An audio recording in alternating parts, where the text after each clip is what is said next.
Yoga is yoga, really. And here in the West, we think of yoga as all these physical asana poses that we do, these postures, if you will. There's different styles. You've heard about hot yoga and vinyasa yoga and ashtanga yoga and iyengar yoga. And it goes on and on and on. There's just one yoga, and it's hatha yoga when you talk about the physical practice. Power yoga is what basically this style is. Power yoga or vinyasa yoga. Don't let the words fool you. It's a brand of yoga or a style of yoga. And in this case, it's physical, pretty physical. And it comes from Ashtanga yoga. Originally, the base of the practice is Ashtanga from a gentleman named Patabi Joyce. The thing about Ashtanga for me was it was a bit serious on the dogmatic side. There's series that you adhere to. And for me, it didn't work for my body for old injuries and things like that. And I found this style of yoga called Power Yoga that was influenced from Ashtanga. It took the base of Ashtanga, divorced it from the dogmatic approach of Ashtanga, and made it a little more free and a little more creative. And as a yoga teacher, that appealed to me, not to be adherent to one style and one sequencing. So Power Yoga is an offshoot of Ashtanga Yoga, which to you means nothing. But what it is a simple type of practice that I think anyone can do, as long as you do it to your own capacity, your own degree. And this style of practice, especially in Yoga Warrior 365, we're not very contortive. There's no real contortive poses. I don't have the style of body that can put my foot behind my head and do a handstand. And so since I don't do it, I don't really teach that. When you think about yoga, we think about yoga in America, we think about the 1% that's physical, which in America we've taken the 1% and made it 99%. And I'm not ashamed of that. People, well, we just turned it completely physical. Yeah, we have, because in America we're very physical. In the West in general, we're very physical. And physical is your vehicle. I remember Iyengar, we talked about, they asked him one time, he'd been teaching for 30 years. And I saw an interview with him, and they asked him why he didn't teach more of the philosophical aspect of the practice. And he said, without health, what would I know of philosophy? So our philosophy is this practice will make you healthy. But anything done with great power and in passion has to be embedded in a deep philosophical idea. And we talk about philosophy throughout the practice, and you'll see the philosophy. Each class has a philosophical tone to it. But I think ultimately the philosophy I come with is just becoming more compassionate with yourself, gentler with yourself, more loving to yourself. And that's a pretty good philosophy, no matter if it's the Greeks or the Indians.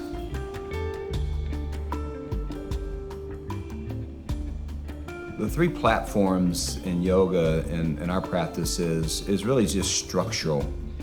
And with this philosophy, or with this kind of a guideline, it gives you somewhere to start in a pose and somewhere to finish in a pose. And the three platforms, long story short, is the feet and the hips and the shoulders. And most of our poses, I'd probably say 80% on once you get into this practice, or standing on our feet. I like the simplicity and also the gesture of standing on my feet and making a stand. And so you start the feet, you line the feet appropriately, whatever the pose may be, and then you line the hips appropriately, and we've talked about it in Warrior Tips, and we've talked about that throughout the class. And then you line the shoulders. So let's say you step into crescent pose, which we'll use in the practice. As soon as you step into it, you check the feet. Now, all this is like a split-second thing. It's like a computer going off. It starts to become like a automatic response. So I step, I line my feet, I line my hips, and I line my shoulders, whatever the requirements of the posture are. And you'll be drilled in enough where you'll become a master at it. So our platforms are those: feet, hips, and shoulders. And always start, and you'll start at the shoulders, and then you move to the feet and you go to the hips. Always start from the ground and work your way up in all the postures. So those are the three platforms.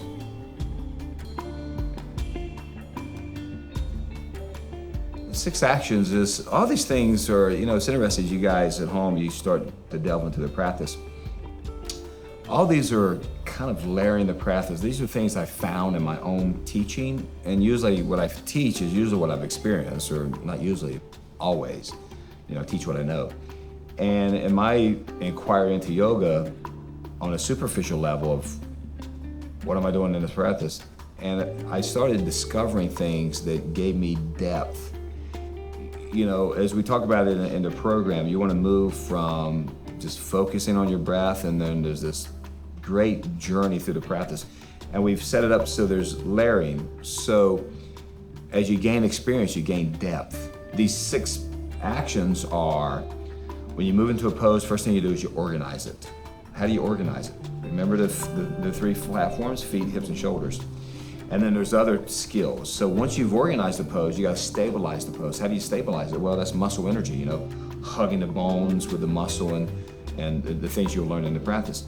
And then the third thing is, once you've stabilized it and you've done it, you have to analyze it. And that analyzation isn't in a judgmental way, it's in a way, can I become more focused on what I'm doing here? The 4th action would be observation.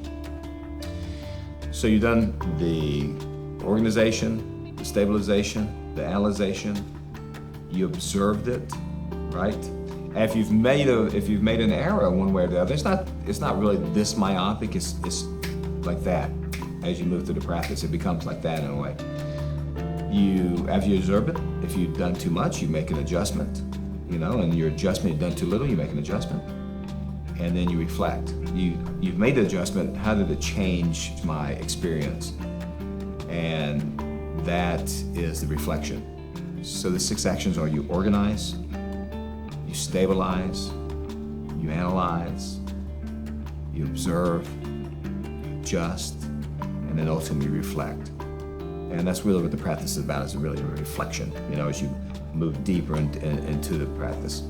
And so it's just, again, I don't want you guys, people at home, to get lost and go, I can't do all this, it's blowing my head.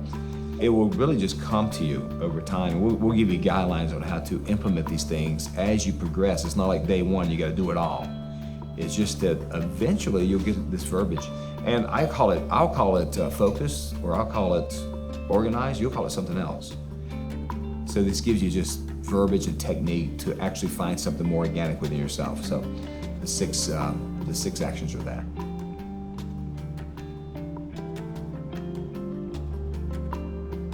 So the 5 doorways is, I use my imagination. Remember, one of the doorways is imagination.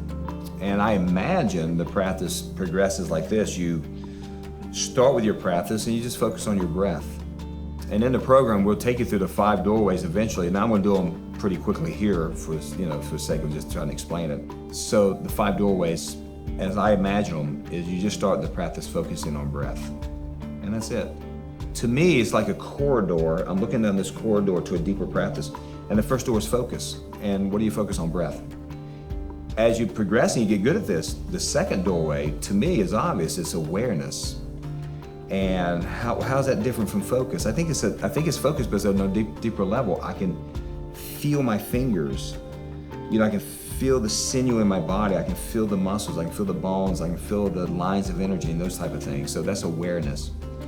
And then further now, as you progress down this doorway to depth, or doorway to a deeper practice, the next doorway, I imagine, is consciousness. And how is consciousness different from focus or awareness? I think it's more encompassing. So I got my breath. I'm aware. I'm observing that I have my breath. I'm the observer. I am aware that I'm aware.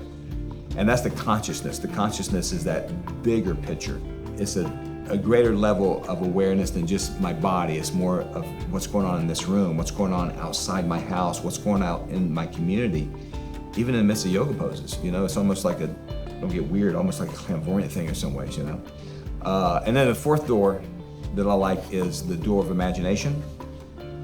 And what I like about the door of imagination, it makes these first 3 doors possible, because you imagine these things, and if you can see it, you can be it. And from that imagination, I start to visualize my life, And the 5th doorway leads from imagination to manifestation. In the program, we want you to experience that over the course of this program. So we'll give you plenty of time to master your focus, plenty of time to get into your awareness, plenty of time to figure out what a greater sense of consciousness is for you, plenty of time to tap into your imagination, and eventually I can manifest what I want my life to be from the life I imagine. So I've left circumstances and have moved toward vision. And it's quite a tall order, but you can get that through the practice. My tool is yoga. You can get many other ways too, can't you? You can get through meditation, you can get through Tai Chi, you can get through Qigong, you can get through art, you can get through music, you can get through whatever your tool is, but this is the tool that I find the most accessible to me.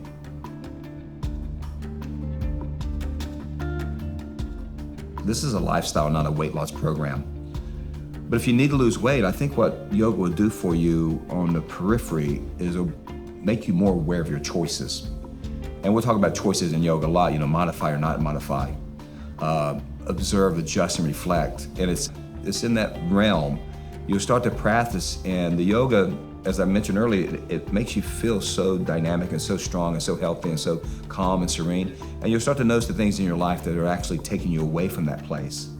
And perhaps a bad diet's one of those things, but it's not dogmatic in that way. Yoga never tells you to do anything. It doesn't tell you to stop drinking. It doesn't tell you to stop staying out late. It doesn't tell you to quit eating bad food, per se. But I think as you get deeper into the practice, you start to make choices that make you feel better, the choices that enhance you. But the physical change can be anywhere from, I lost 100 pounds, to, I can bend over and tie my own shoes. I can bend over and pick up my children. I can walk pain-free. I can sleep better. I have more energy. I'm more vibrant. I'm more positive. I'm more enthusiastic. So the changes, it depends on how much, what type of effort you put in. But I think on just the smallest degree, I'm more peaceful. I'm more tolerant. I'm kinder. And those are emotions and mental things, but I think those are physical things because those things lead to physical discomfort.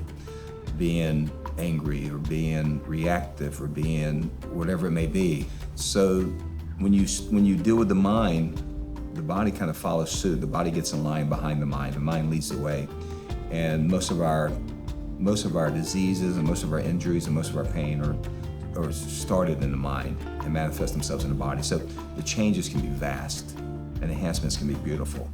So I'll leave that to you to figure out, and I think you enjoy the revelations.